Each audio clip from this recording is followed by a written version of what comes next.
Ассалому алейкум дӯстон, хуш омадем ба шабакаи мо. Дар навори имрӯза оиди тозатарин ва беҳтарин хабарҳо аз ҷаҳони ММА гап мезанем. Лайкро зер кунед, мо боша наворро оғоз мекунем. дӯстон, шахсоне ки доруҳои гиёҳӣ дастрас кардан мехоҳанд, мо ба шумо беҳтарин ширкат шифофарморо тавсия медиҳем. шумо метавонед доруҳои даркории худро аз ширкати шифофармо дастрас кунед ва ҳамин гуна ҳам доруҳои даркории худро харидорӣ мекунед ва ҳам моро дастгирӣ мекунед. доруҳо барои ришу мӯйсарбарорӣ, барои хунукзадагӣ, барои хароб ва фарбешавӣ, равғани сиёҳдона барои ҳама дардҳо ва боз дигар ҳама намуди доруҳо. худи ҳозир ба номерҳои дар рӯи экран буда занг зада доруҳои даркории худро дастрас кунед ва ҳатман аз номи канали Паҳлавон гап занед. дӯстон, чӣ хеле ки ҳамамон медонем, аллакай рӯзи 12 феврал турнири UFC 271 баргузор мегардад, ки дар он мову шуморо реванши беҳтарин байни чемпиони UFC дар вазни миёна Исраил Адесаня ва довталаб Роберт Уитакер интизор аст. вай шаби гузашта чемпион Исраил Адесаня гуфт ки пеш аз ин муҳориба фишор ҳис мекунад, аммо ба ғалабаи худ боварӣ дорад. шояд Уитакер аз ҳама рақиби вазнӣ нест, аммо ӯ яке аз сахттарин рақиб аст. ин фишорро барои худи ман сохтам. ҳама интизоранд ки ман Уитакерро ба осонӣ мезанам, чунки ман ӯро аллакай як маротиба ба нокаут рӯй карда будам.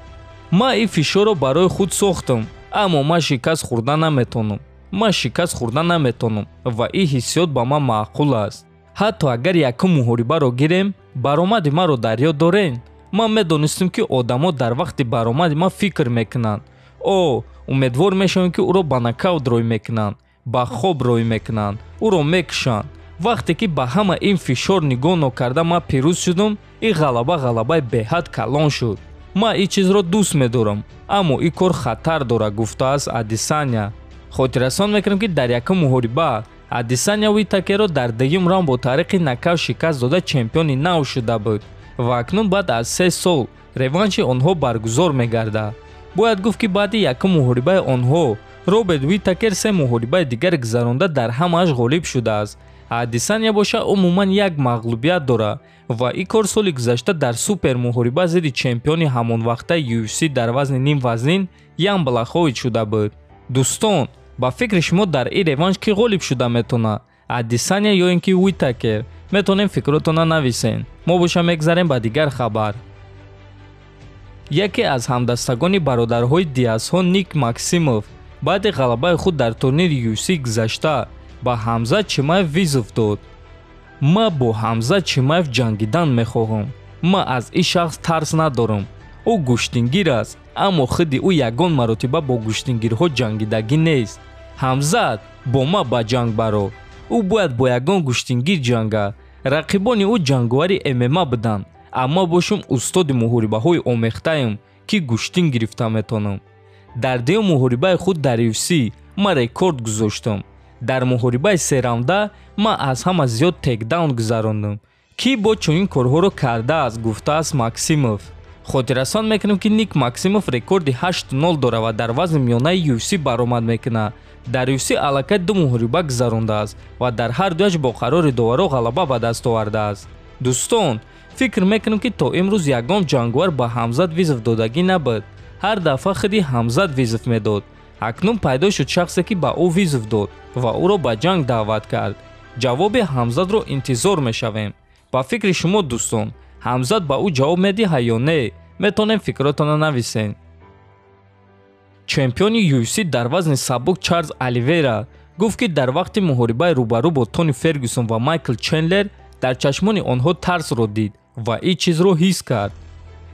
дар вақти муҳорибаи рӯбарӯ бо Тони Фергюсон ман ба чашмони ӯ нигоҳ карда фикр кардам ки ин муҳориба беҳтарин мешавад, аммо ӯ аллакай тарсидагӣ аст.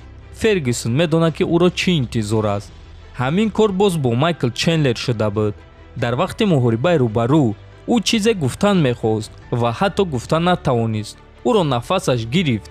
Чендлер медонист ки ӯро чӣ интизор аст. баъд одамон дар фикр монданд ки ӯ ба ман чӣ гуфт. ӯ ба ман ягон чиз нагуфт. ӯ ях карда буд. дар вақти муҳорибаи рӯбарӯ ҳар як ҷанговар мефаҳмад ки ӯро чӣ интизор аст, гуфтааст Оливейра.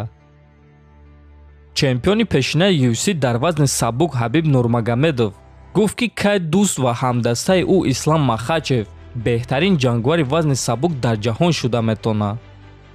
фикр мекунем ки аз соли 2015 то соли 2021 беҳтарин ҷангвари вазни сабук дар ҷаҳон ма будам.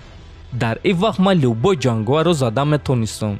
сар карда аз соли 2020 ва то соли 2024 ё ин ки ҳатто то соли 2025 ислам беҳтарин ҷангвари вазни сабук дар ҷаҳон мемонад, агар ки фаъол буданро идома диҳад ва аз осебҳо худро эҳтиёт кунад. ман ин чизро ҳис мекунам, гуфтааст Нурмагомедов.